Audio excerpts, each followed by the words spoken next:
Apreciados amigos y amigas, qué alegría que estemos todos juntos aquí en la Iglesia de Todos los Santos. Dear friends, what a joy it is that we are all here together this morning at All Saints Church. Mi nombre es Mike Kinman. My name is Mike Kinman, soy Rector. I am the Rector. Mi pronombre son él. My pronouns are he, him. Grateful to have you all here. We are online still. Because we want everyone to be as safe as possible. We're sure looking forward to that day when we can all be together again in person, give ourselves big hugs.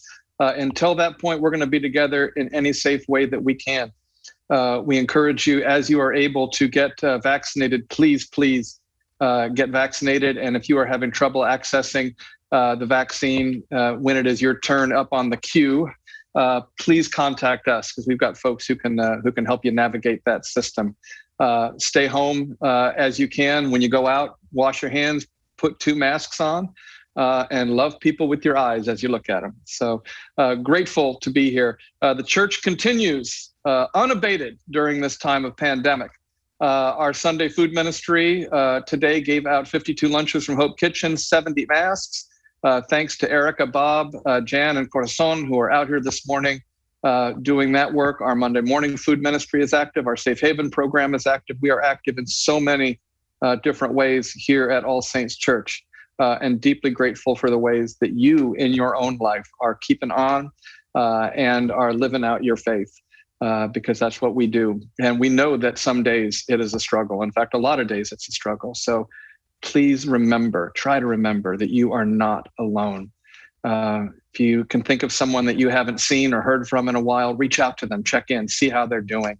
Remind them that they're not alone and that they're loved. Now, speaking of love, ever since this pandemic began, we have chosen each week, we call a Partner in Love.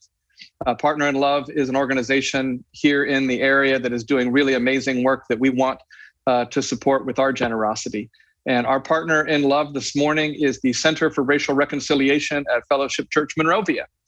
You're going to be hearing about this morning. The center was established to lead the church and community in the conversation and practice of racial reconciliation. The aim is to create a gospel-centered environment that leads to active engagement and difficult conversations over a period of time that results in individual and systemic reconciliation. You can learn more about the center and give to support it. If you're on Facebook, there's going to be in the comments there.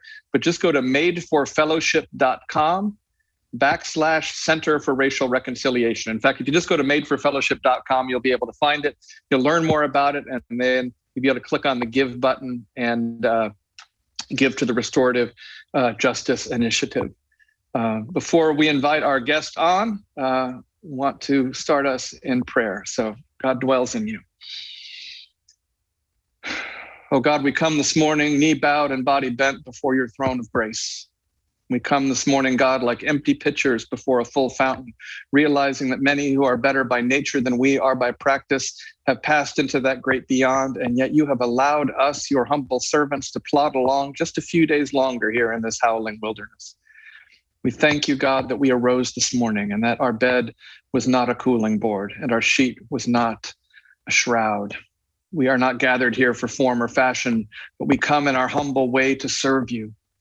We thank you, Lord, that we are clothed in our right mind. Bless the sick and afflicted, those who are absent through no fault of their own. And when we have prayed our last prayers and sung our last songs, and when we are done climbing the rough side of the mountain, when we come down to tread the steep and prickly banks of Jordan, meet us with your rod and staff and bear us safely over. All these things we ask in Jesus' name, world without end. Amen. Thrilled to have with us this morning John Williams.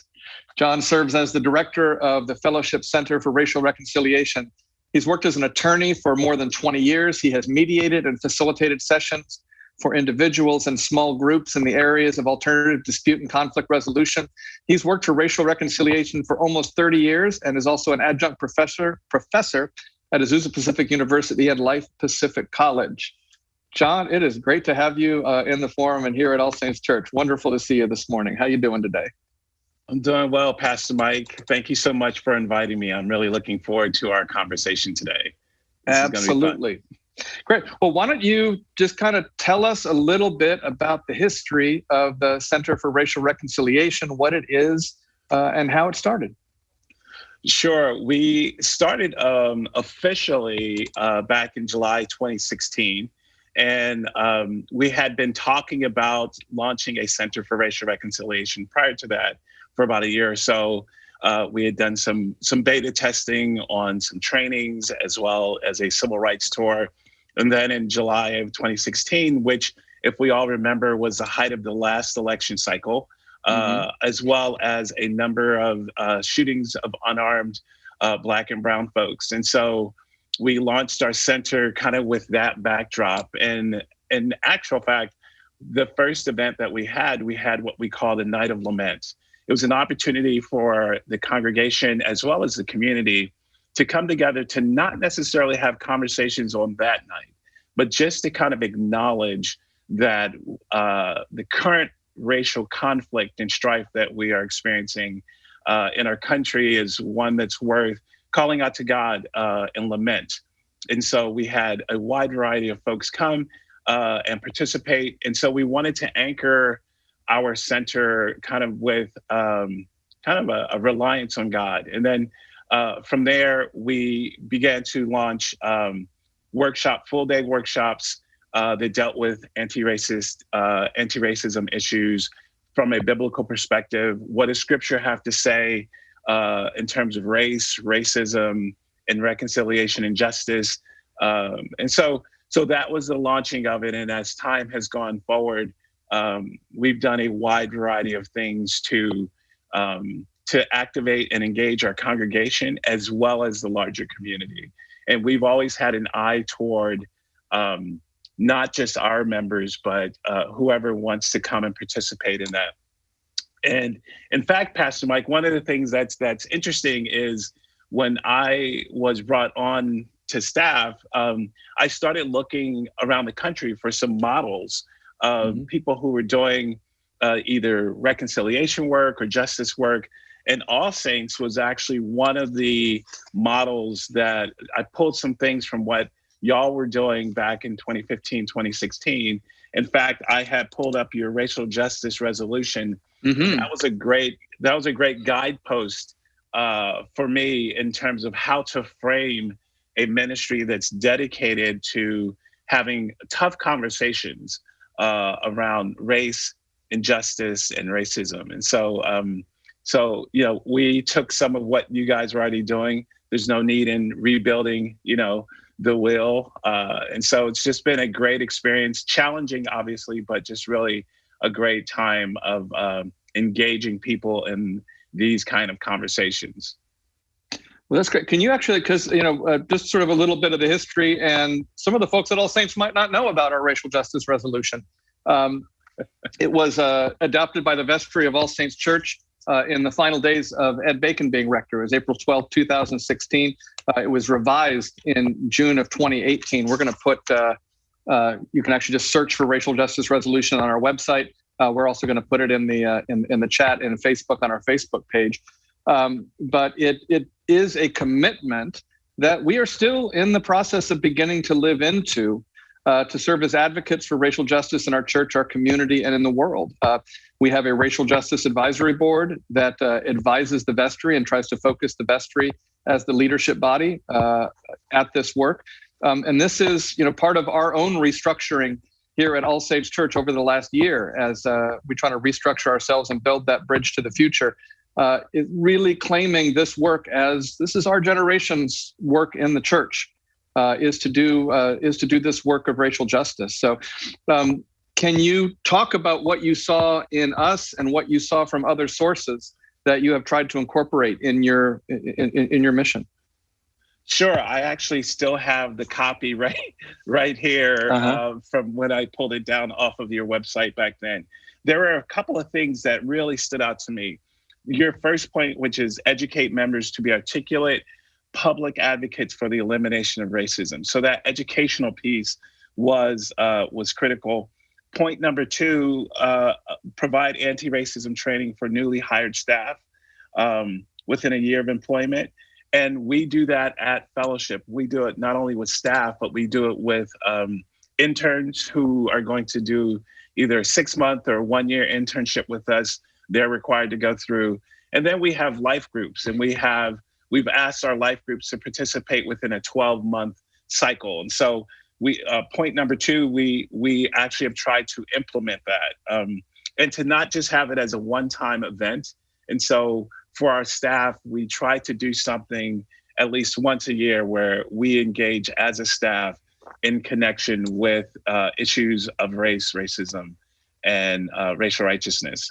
And so, a number of these increasing opportunities for members to build racial awareness. We've done that through our civil rights tours, both locally as well as a civil rights tour to the South and an Asian American civil rights tour. We have a multi-ethnic church. And so it's been our desire to not just have this conversation as a black-white binary, but to really expand and enlarge the proverbial table, so to speak, so that everyone is invited to that table. Everyone gets an opportunity to talk about, what they're experiencing and their intersection between their ethnicity, their faith, and their seat at the table of reconciliation. That's great. I actually like to talk about that because we're a multi-ethnic, multiracial community here at All Saints Church too. This is hard work. Yes. And if we're going to engage it on more than just a surface level, it's hard work, and we're trying to do it at a time where, frankly, we're tired from a lot of different things. Right. I think one of the challenges that we found is there is a deep sense that all racism is expressed through white supremacy, but is also based in anti-Blackness. And that doesn't mean that people who do not identify as Black do not have a sense of racial injustice in their own lives. Can you talk about, because we also are a community that we have people of Asian descent, people of Latino, Hispanic descent. We have people of sort of every hue. How has that conversation gone at Fellowship? It's gone, if I'm going to be candid, at times it's going quite well. And at times, we've put our foot in our mouth. I'll give a really quick example. So we all know that currently there's been this heightened anti-Asian American xenophobia and violence. And so in responding to that, we have table talk, what we call table talks, where we've invited people to have conversations around a book or a podcast series of movies. And in one of my table talks, we did not mention, there had been some violence against some Asian Americans, and we did not mention it within the table talk. And one of our participants called me out on that, and she was right.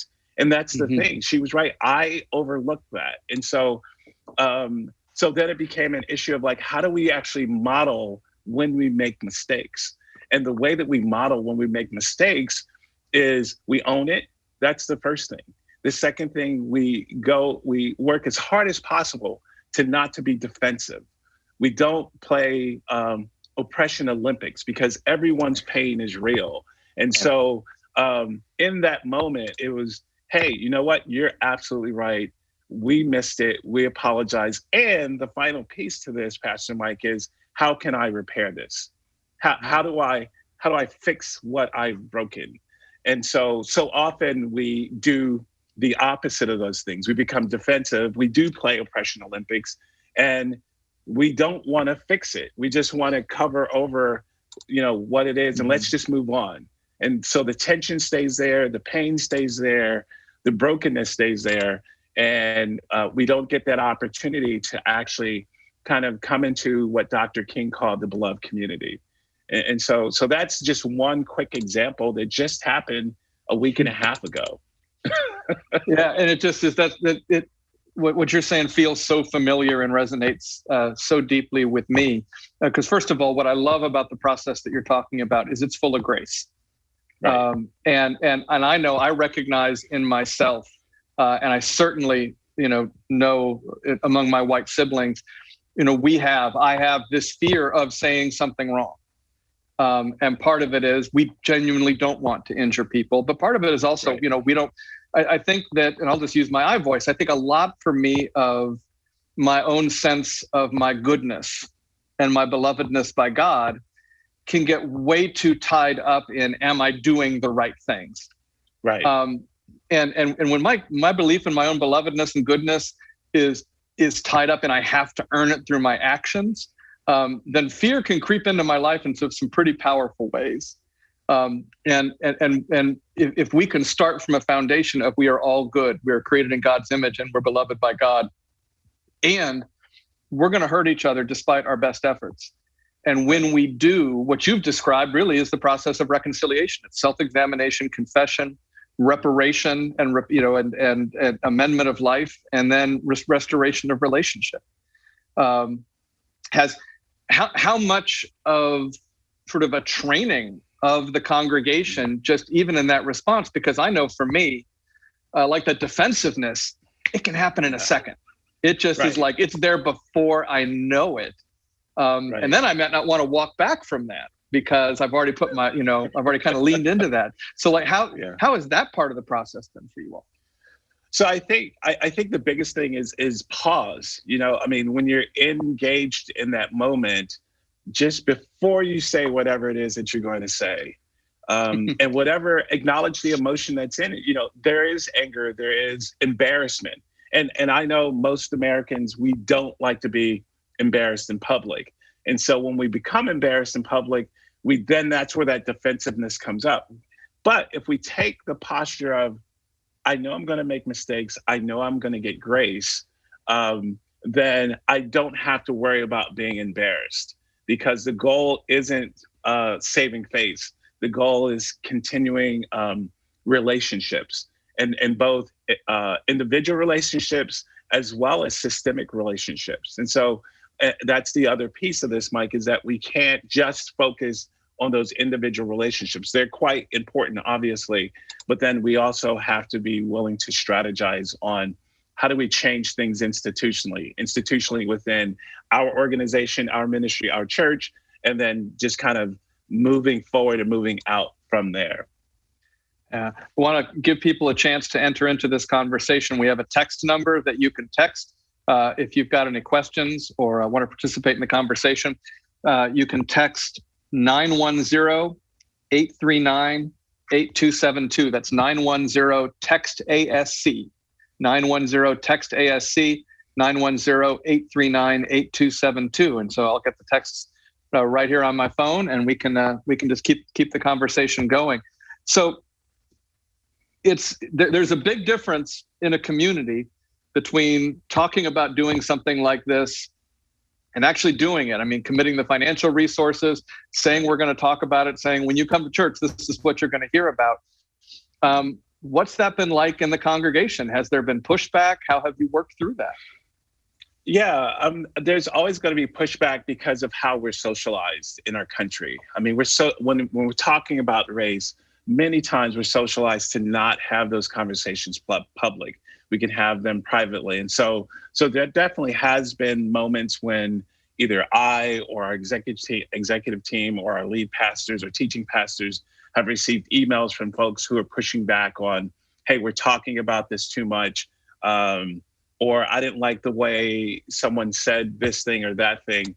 And so our strategy oftentimes is to respond to the complaint, so to speak, by doing pre-pandemic, by meeting for coffee or meeting in our offices to kind of unpack things, because we're limited by language, right? I mean, as hard as we try to be clear, and this is someone who comes from a legal background where I love words, I love trying to be precise in what we say. Despite all my desires to be precise, we can still miss it. And so having that face-to-face conversation, or now kind of face-to-face through some sort of streaming means, is critical, so that we can kind of further unpack what the offense was or what the concern is. And then there are just times when, as a leadership team, we've just said, we're going to move forward. This is the way that we believe we should go. And we understand that there are going to be some people who won't like it and who may leave the church and go to another church that doesn't talk about race as much, or we'll stay there and just not participate in the different events that we have where we're specifically talking around the issue of race, racism, and reconciliation. So what have you seen happen? So this has been going on you're in your fifth year now? of this? We're almost in our fifth year. Yeah. Almost in your fifth year. And so what have you seen happen to the quality of life in the community over those 5 years? Yeah, I think the biggest thing has been being prepared when instances nationally occur. And so what I mean by that is, so we're all in this shelter in place since last March. And we all recall what happened in succession with Aubrey and Taylor and George and others. Because we had already been having conversations around this, because we had already been training people around this, we were able to mobilize some of our congregants and some of our staff to be able to have conversations around what's going on in this moment. And so our lead pastor, Albert Tate, started kind of having these morning things that he posts on Facebook called Good News Today. And when those murders occurred, for quite a while, he was able to have conversations around that and unpack it in a way that people could stay at the table. And there was this request of like, don't just get tense or feel afraid and move away from the table, but stay there and listen. And you still might not like what you hear, and you may still disagree, but stay at the table, because the terminology he uses is siblings. And so we've done that to keep people there. And then we've had a wide variety of different events that we've done. I mentioned the table talks. The other thing that we did is we had a webinar series called COVID-19 and Justice, where we looked at different ways that COVID was exposing racism. I mean, we were so concerned about not being exposed to the virus, but what did COVID actually expose within us in connection with race, in connection with intergenerationality. And so we talked about COVID and the elder, COVID and incarceration, COVID and Black, brown health disparities, and obviously COVID and anti-Asian rhetoric. And so we're able to do that as well. And so those have been ways to just constantly create spaces that people can step into to have conversations that are uncomfortable, but they're done in a way that provides a context as well as just an opportunity for people to express themselves. So, and you're a lawyer, and so this may come into like leading the witness. So I apologize, because I think I know what your answer is going to be. But part of what you all did at Fellowship Church is you didn't just say, yes, we're going to make this a priority. You put some significant financial resources behind it. This is something that we're doing. We're creating a new associate rector position, that this is going to be the work. And we're really clear, they're not coming in to do the work. They're coming in to help us focus us on doing the work. Can you talk about the difference it makes, both in terms of what you are able to do, but also in terms of the congregation claiming this as central to your ministry of putting the money behind it? Absolutely. You asked two different things, and I'm going to unpack both. Let me just make a quick comment about hiring someone or bringing someone on, not to do the work for the church, but to be the conduit, the one who creates a space for both staff and members to participate in that. And so that was kind of our model as well. Is when I came on staff, I wasn't the only person that could answer the questions centered around race. I needed to train people, train our staff, as well as train congregants to do that. So that's part one.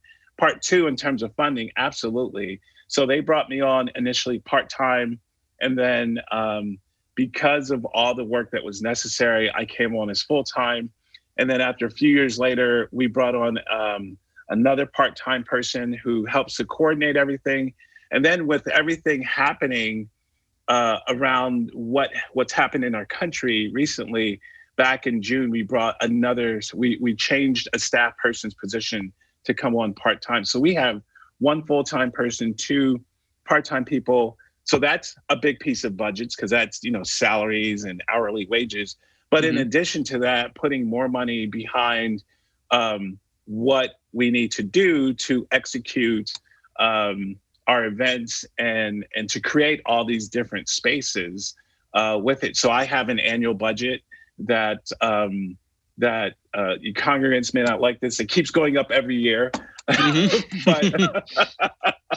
but it's necessary to help to pay for and to make sure things happen. So, for example, we have a budget item where we earmark money so that when we do go on civil rights tours, they're not inexpensive, they cost money, that we're able to scholarship some people who may not be able to go, or people who are able to participate in other events that we have that cost money. And so there has to be financing behind this kind of effort. Otherwise, it's doomed to fail. And I would add, there has to be kind of a moral imperative with the executive team, with the board, saying that if it gets rough, if it gets rocky in terms of just how the conversations are going, we're going to stay the course.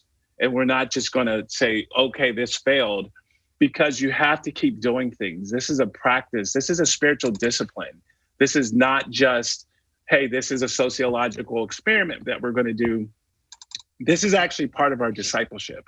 And we look at, we can look at Romans 12, where it says, be not conformed to this world, but be transformed. Oftentimes we look at that passage of scripture, we think of that conformity, that mental conformity of all these other traditional things that the church has said that, yeah, we shouldn't do this or we shouldn't do that.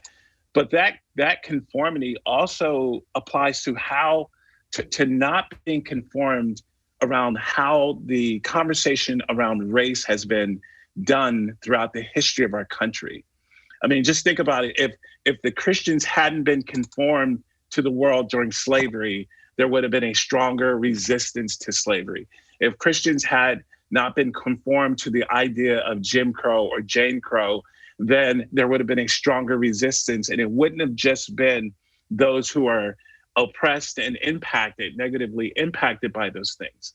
If Christians had really mobilized and not been conformed to the racial ideology that was in existence during the civil rights movement, there would have been a greater push against all of the segregation that was occurring. So, and then in this moment, we cannot be conformed to how we think about race generally in this world and allowing racism to be an acceptable thing. We have to push and really look at the theological underpinnings of why both individual and systemic racism is inappropriate and is a sin. Yeah. And I love that Romans passage, because it's just, be transformed, and it's be transformed by the renewing of your mind. Right. And so it's like, what are those new ways of thinking, of feeling, of being that we need to allow God to move into our lives and transform us? Some of the things that we hear about as we're beginning and continuing to have these conversations is, well, we're involved in a lot of different things, in ending homelessness and climate change and gun violence and poverty. Why would we focus just on race? What about all these other things? Is that some of what you heard? And how would you answer that? For sure. We definitely have heard that, but we have to acknowledge and recognize that with those issues, gun violence or use of guns or homelessness or poverty, underlying all those things, there's this issue of race. And so on balance, for example, if you look at a poor white person versus a poor Black or brown person, on balance, like if they're economically the same, the impact that race is going to have is going to be a little bit greater on people of color than on a poor white person. And so we acknowledge the oppression, we acknowledge the what happens with that poor white person. Nonetheless, we also have to acknowledge that that Black and brown folks are being impacted more than that person or that group. And so if we look at gun violence, if we look at all those things, we see disparities in so many different institutions and so many different areas in industries. And so we have to talk about race. We see disparities even within the church. And so it's not just something that one group of people are better at all these different things than everyone else. There's something else that's going on, and we have to acknowledge that, and we have to address it and attack it. Yeah, and we approach this. I mean, we're churches, All Saints Church, Fellowship Church. We're churches. As you know, a parishioner of ours, Jim White, likes to say, we're not just the United Way with better music. And why do you think? Why is it so important for us as the church to be doing this work? And what is your sense of how the church is being called for such a time as this? Well, for sure. I think, if we look at the Old Testament, and so we're not going to see the word racism in the Bible. We're not going to see that. But what we do see in both the Old and New Testament is that God told us not to show favoritism, right? All throughout the Old Testament, it's woven in, don't show favoritism. In the New Testament, there's that, I can't think of where the passage where it says, if a rich person comes into your congregation and a poor person comes into your congregation, do not show favoritism towards the rich person. Mm-hmm. And so we have a biblical mandate to be different, to be salt and light, which means as the church, we should be demonstrating something so different, so radical, so subversive to the world that the world will want to say, what's going on? Why are they doing that? We really need to be demonstrating this form of love that is so powerful and so impactful that others will be drawn to this. And so that's the biggest reason of why we're not the United Way, as your pastor says, we're not the United Way with better music. That there's actually a call on each and every person's life. It's not just for the lead pastor or the church staff to do these things. We're all called to die daily. We're all called to be to be transformed. We're all called to do those things. It's not just the leadership. So that's part A. And then the second part of your question in terms of what should we be doing in this moment? We have to be, there's these two terms in the Greek that I've been wrestling with for probably a year, and that's the term. And if I could share the screen, go ahead. I have a slide for it so that everyone can see it. That's this term paideia, which is this self-cultivation, the formation of attention, the cultivation of the self, the maturation of the soul, the deep level of self-questioning, self-scrutiny for the purpose of freedom and liberation in Christ here on earth. And so there's this sense of that we as believers have to have this self-scrutiny. And so we can't just go along and say, I'm okay because I treat my neighbor nicely. It has to be much more deeper than that. Our call of love is far more deeper than that. And part of that calling of love is, how do we disciple out racism from ourselves? And so how do we make that a spiritual practice? And part of it is this self-cultivation, this formation of attention. And the second Greek word is parrhesia, which is we have to have this fearless and courageous speech. But the flip side of that is this fearless and courageous listening. It's an opening to have one's assumptions shattered. In other words, how we assume race should play out in our country that we've been taught from our parents, from our institutions, we need to challenge those assumptions and we need to have them shattered. To have one sense of ethical certainty called into question, to have one sense touched to the point of vertigo and perhaps even crisis. And for me, when I think of vertigo, I've actually had vertigo before. Yeah, me too. It is disorienting. And that's the kind of truth that we need to be talking about. But also that's the kind of listening that we need to have. We are so quick to cut other people off and not to listen to their stories. And so this parrhesia and this paideia, the self-cultivation of the self, the fearless speaking and the fearless listening is where we need to be in this moment. Well, and it feels like these are things that translate into every corner of our lives. Right. If we can, like, I think that, I think in my relationships with people in my family, how quickly I am to jump from listening to thinking about how I'm going to respond. Yes. And how, particularly, I mean, this is something that I would say is true for me. The more a relationship means to me. And so start with my spouse and my children, the more defensive I can tend to get because the greater potential they have to wound me. because Right. that relationship Right. means so much. And so, being able, I love that term of fearless listening, of courageous listening, of letting others change me. My experience is, as I've been able in fits and starts to be able to try to practice that, part of what's transformational about that is the person being listened to generally isn't expecting that. Right. They're expecting the defensiveness. They're expecting, and there is something disarming and transformative about fearlessly listening to someone else. And what I've found is, if I'm able to fearlessly listen to someone else, there is a much better chance that they're going to be able to fearlessly listen to me. And then we can sort of, as Rumi says, meet in that, there's a field beyond right and wrong, and I'll meet you there, and do that. That's, I guess, sort of part of what I was getting to when I said, what have you seen, like, the effects in your congregational life as you've studied, has the quality of relationship, because I think one of the fears of doing this work is, it's going to split us up. It's going to divide us. Right. And yet what you're talking about is actually equipping us to be in much deeper relationship with each other. I mean, how has that worked out over the first couple of years?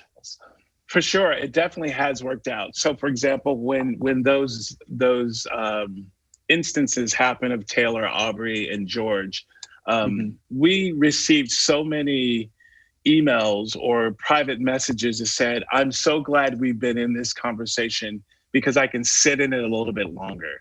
I didn't agree with what you said or how you talked about either policing in this country or some other issue."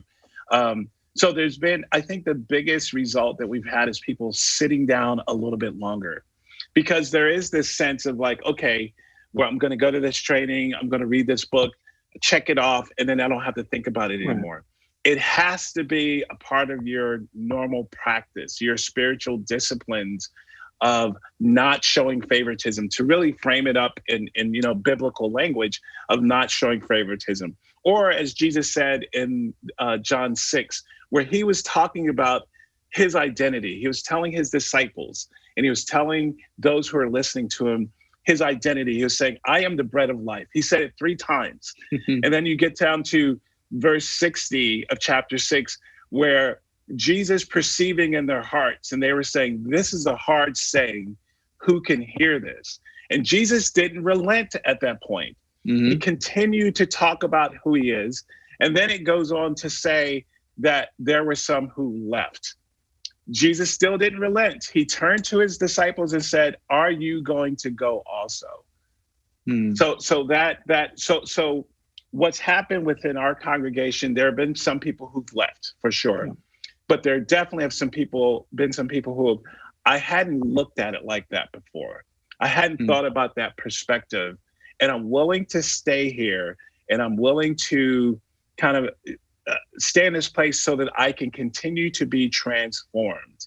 And so that's been how it's been. I mean, we've definitely I've had like 65-year-old white folks say to me, "I look at television differently because of the trainings that I've gone through. So when I look and see what's going on with this, either the news or with a television show that's showing some anti-Blackness or some anti-Black and anti-brown things happening," they're saying, "I would have never noticed that before." So that's kind of the transformation that's occurring within some of our congregants. Just got this question. And John, we hear that leaning into God's grace is something to embrace. But how do you talk about the role of Christianity in driving racial division? Look at what happened on January 6th as Christianity is being used for that. So what do you think about that? So Jesus talks about the wheat and the tares, right? And so everyone who proclaims the name of Jesus isn't necessarily really following Jesus's mandates. And so I think it's critical, and we can get sidetracked by seeing things like that in terms of what happened on January 6th. But there's a necessity to call out when someone has a sign, a flag that says Jesus plus Trump. We have to let people know those two things have to be untethered. We have to separate those two things out. Jesus is not Trump. Jesus is not Obama, Jesus is not Biden, all of that. So there has to be a clear understanding and a clear teaching about issues of justice, rather as opposed to issues of political things. And I would say, just because someone frames something as saying, well, you're being political by saying this, doesn't necessarily mean that I'm actually framing it to be political. Right. They're trying to pause or stop the conversation. So we are called to be fierce truth tellers, and we just have to continue to tell the truth and to live the truth. So that means we can't just beat each other up verbally, and by having the quickest response to something. There has to be something that actually just that really unroots things that are going on inside of us, so that we can love people and just continue to tell the truth. And one of the joys that we have found is this is work as we engage it that draws us closer to our partners, not just within Christianity, but our partners of many, many different faiths. Next week, we're going to have Heather Miller, who's an amazing rabbi who's been working on this work, and Sharon Brous at ECAR is going to come be with us. And we had Ken Chasen from Leo Beck Temple. And this is all work we share together. I think about our relationship with Professor Najiba Saeed and then Ani Sonnenfeld at Muslims for Progressive Values. And when we work with Bend the Arc, which is an amazing Jewish organization, the potential for partnership for all of us. Christianity has a privileged place in American culture. Right. And again, I think that, that gives us the responsibility to reach out and work in partnership with, again, not, to sort of dismantle that privilege, to work in partnership with our siblings from many other faiths. And to me, that's part of the joy of it, is we can dive into the depths of and the richness of our own theology. And then we can also benefit from someone like Najiba Saeed or Heather Miller or Sharon Brous doing the same. And so the potential for partnerships in this work, and this is something I really found in St. Louis during the Ferguson uprising, is we ended up having more in common with people of varying faiths than we did of people of our own faith who weren't engaging this work. And the quality of those relationships was absolutely transformational. Have you found that in your work so far at Fellowship? Yeah, absolutely. I mean, I think we somehow get this thought that if I'm a Christian, racism won't impact our Black and brown brothers as bad as if it's a Muslim who's Black and brown. Racism impacts everyone, no matter what faith tradition they hold. And so you definitely have to understand that. But the second piece to what you're saying is, there's going to be this kind of ecumenical collaboration that we're going to have, because injustice impacts everyone. The sun shines on everyone, rain falls on everyone. And so just because you're a believer, you're a Christian, doesn't mean rain's not falling on your neighbor who's a Muslim or someone who has no faith at all. And so there definitely will be those moments where we have to work together to oppose injustice. I mean, that's our call, is to oppose injustice. This is from someone you know well. Thank you, John, for the inspiration you're providing for racial justice ministry. Clara Hill Williams, co-facilitator, All Saints Church, Racial Justice Ministry. Hey, Clara. So, and boy, what an amazing, I don't want to say addition anymore, because y'all have been here now you got here just as I did. Steve and Clara, just amazing gifts to the All Saints Church congregation. Let's talk specifically about, and people, again, you can text in to 910, text ASC, 910-839-8272. Let's talk specifically about Pasadena. As you've done, you've done civil rights tours here. Like, what's the history here? What's the mission field right here at home for this work? Yeah, I think that's always the thing that is so surprising for me is this tendency with people to find a different location to set the blame on. And so racism really bad in the South. Racism's not as bad, but it's a little bit better than the Midwest. But hey, we're on the East Coast or we're on the West Coast, and so we're okay here.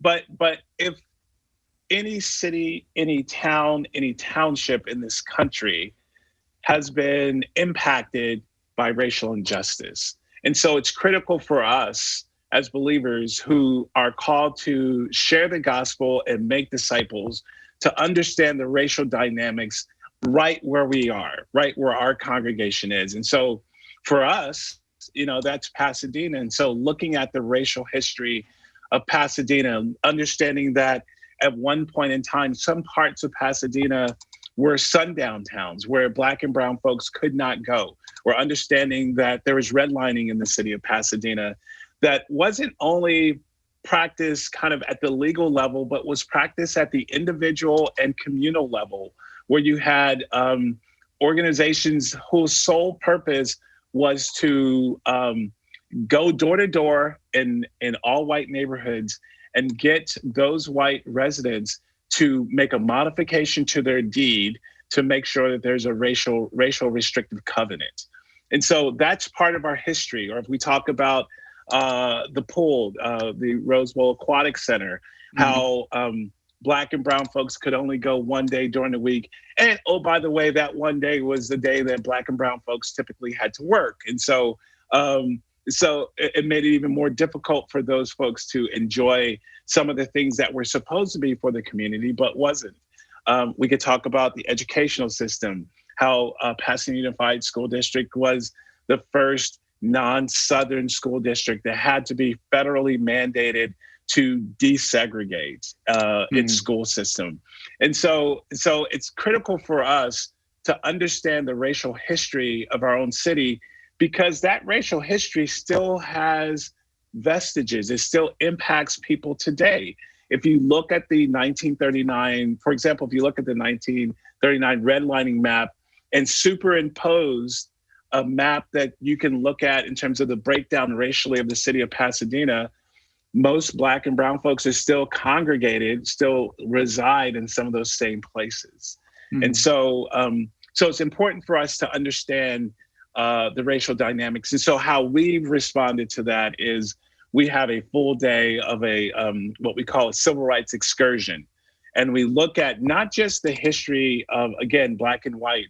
We had speakers come in who were Latina. We had Asian American speakers come in. We had different ethnicities come in at different times during the day and go to different places within the city to look at the racial history of how our neighborhoods ultimately became formed. It's not by accident. It's not that some people just want to live in one section of town and others want to live in another section of town. There's a lot of intentionality to that. And so how do we repair that? How do we speak against those things and be people of justice? So it's really important for us to look at our own cities. Well, and that's absolutely, and I want to sort of move from there even a little closer to home in a second. So if what John is talking about is interesting to you, or even if it's not, there's a great thing that's happening this afternoon. Caltech is offering a really incredible program. There is a Pasadena native and documentary photographer named Brian Beery. And he has actually something that's on YouTube right now that you can go watch. And it's called How Our History Shaped Our Community, Black Life in Pasadena. If you download the service leaflet, you're also going to see, you're going to have a link to that. But there's also a link to a discussion of a history of Black Pasadena that's happening from 2:30 to 4 this afternoon. And our own Sarah Tatum and Trula Worthy-Clayton and Alma Stokes are going to be guest speakers for that. And thanks to Monique Thomas, who is our junior warden, who's over at Caltech, for helping put this together. And so please download the service leaflet for either the 11:15 or the 1 p.m. service. Go to the back, go to This Week at All Saints, and you'll see a link both to the discussion of a history of Black Pasadena today at 2:30, but then also a link to Brian Beery's YouTube, How Our History Shaped Our Community, Black Life in Pasadena. And we'll be talking about things like what contributes to the economic inequity in Northwest, and African-owned, American-owned businesses, and redlining and restrictive covenants. And also looking at, and this gets into some things that we need to look at, which is it's not just about Pasadena and our region, it's about All Saints Church. and what is our history with this? There's another Episcopal church in Northwest, St. Barnabas Church, amazing community, and whose history is linked to All Saints Church.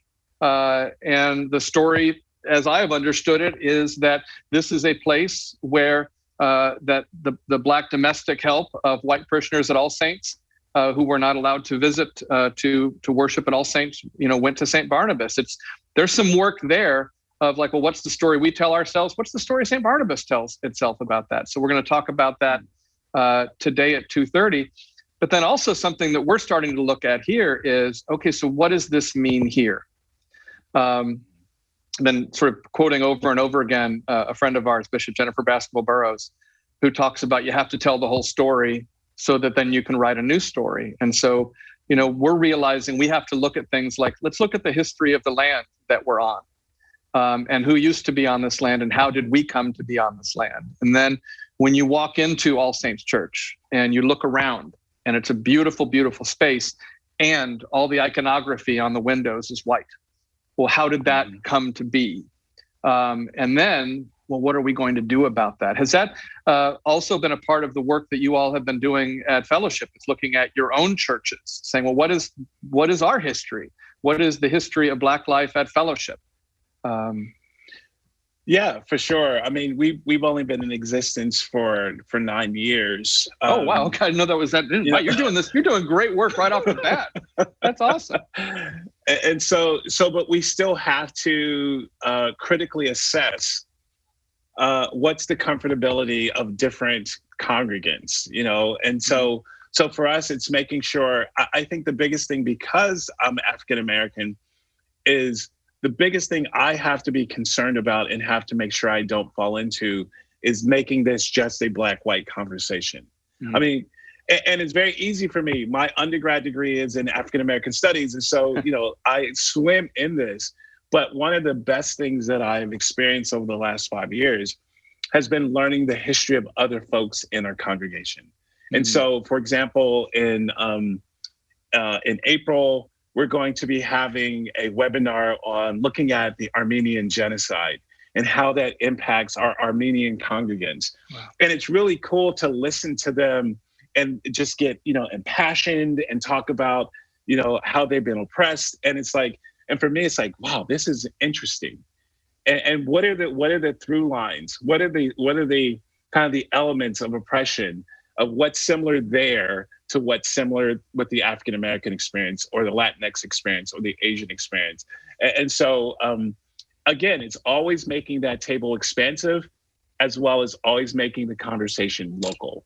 And so we can talk about those national things, but how does it impact our congregants who come to our services either digitally or in person every single week? And so it's not about being racially represented in our congregations. We really are striving to be racially reconciled, which are two very different things. There's a lot of places that are racially represented, but that are have a type of gospel, have a type of teaching that actually excludes people. And those people that are excluded have to do more to be able to stay in those congregations.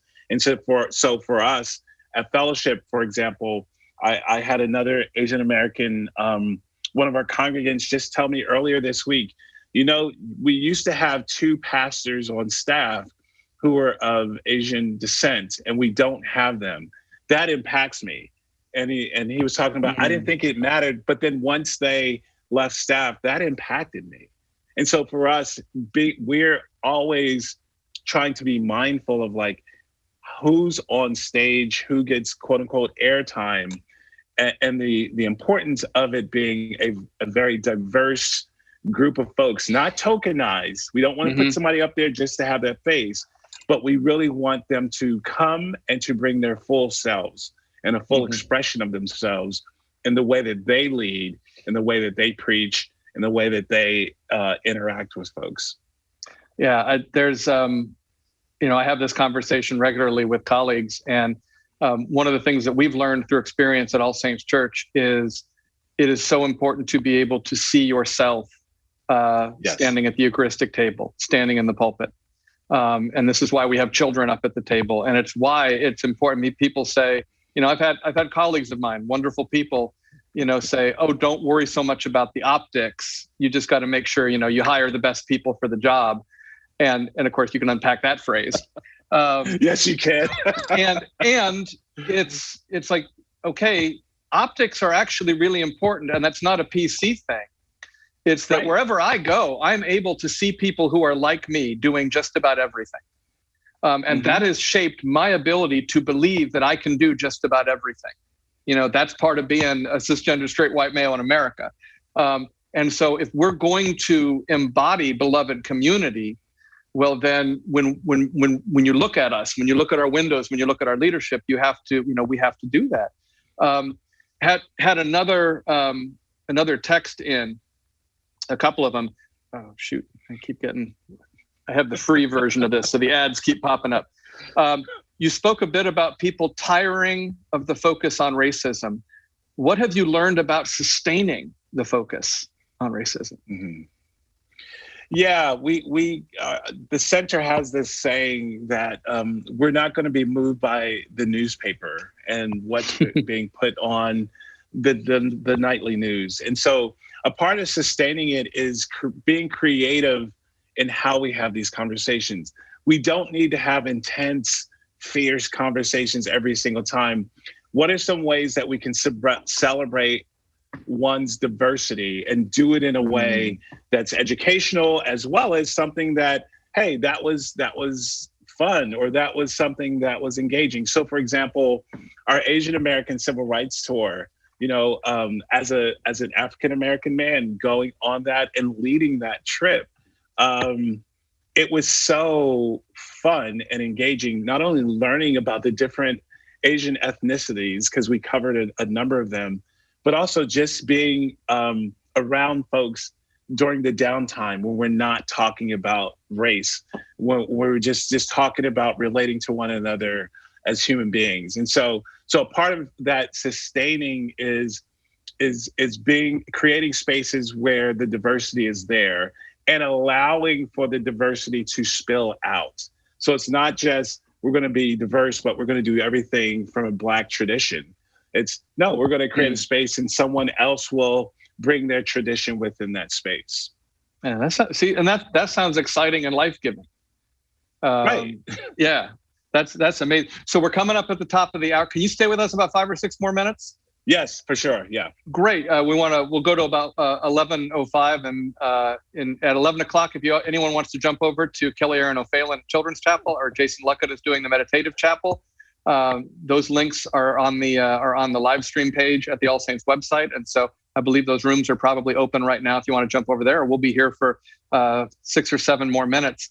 I mentioned this to you when we were talking earlier this week. Last week we had Reverend Dr. Gail Fisher Stewart, who is an amazing pastor in Washington, D.C., former police officer who's now an Episcopal priest and a police abolitionist.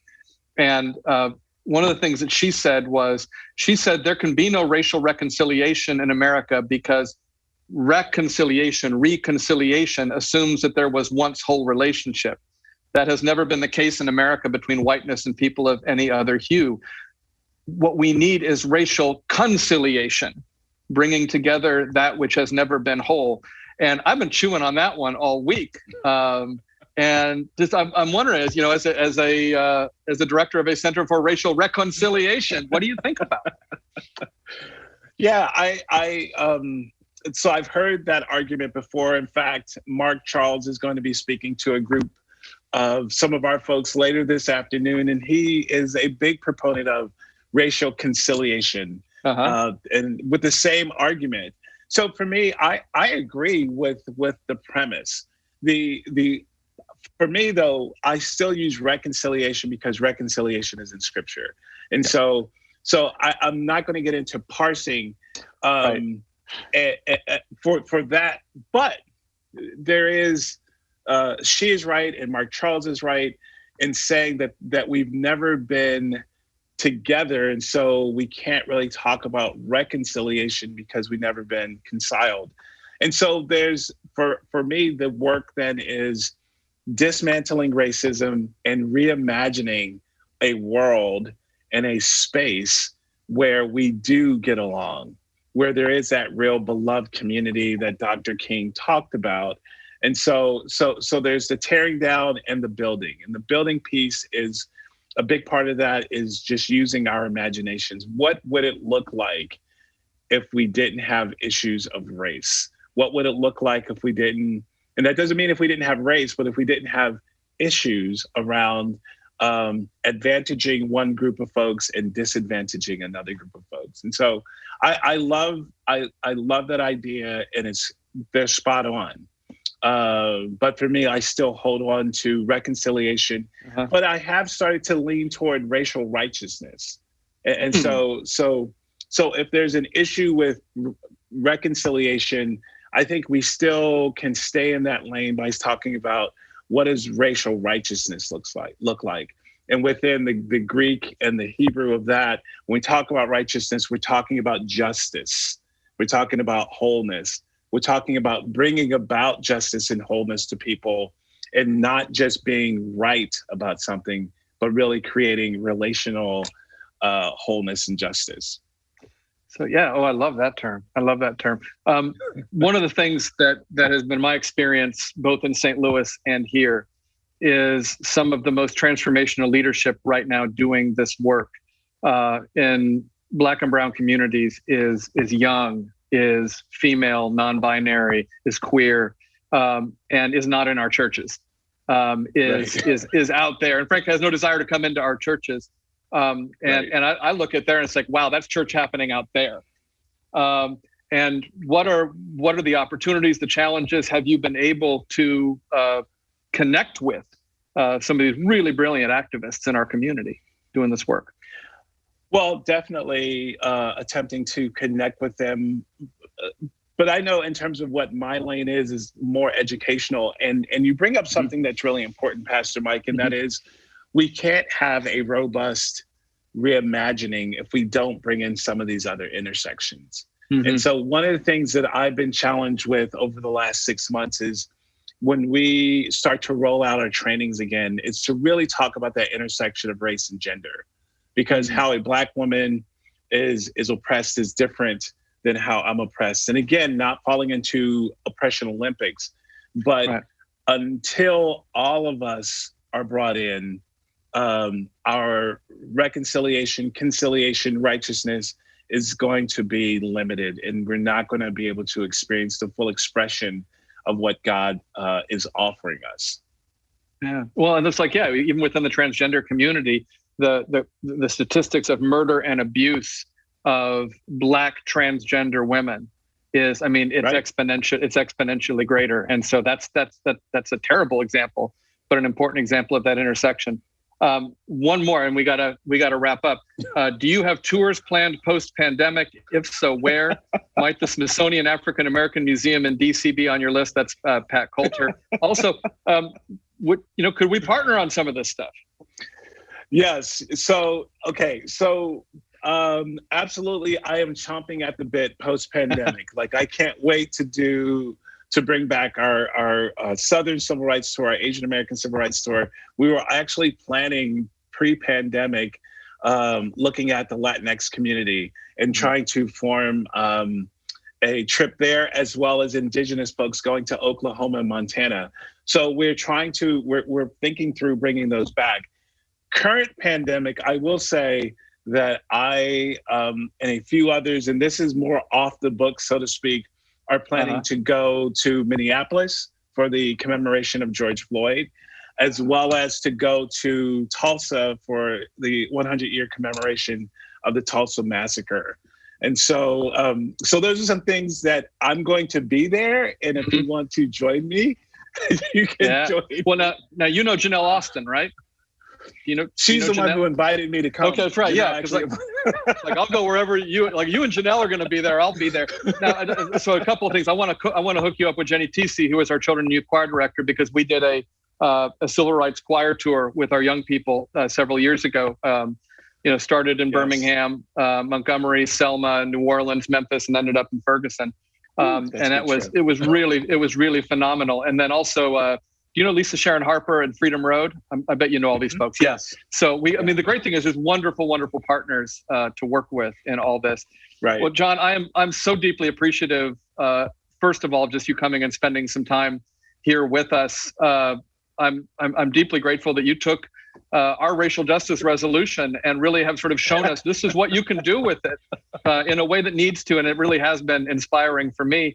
And mostly, I'm excited about the partnerships and the potential going ahead. I'm definitely looking forward to the partnerships. I want to make one quick other thing about the trips. Go for it. The other trip that we were planning and we hope to do when post-pandemic is to do a high school civil rights tour.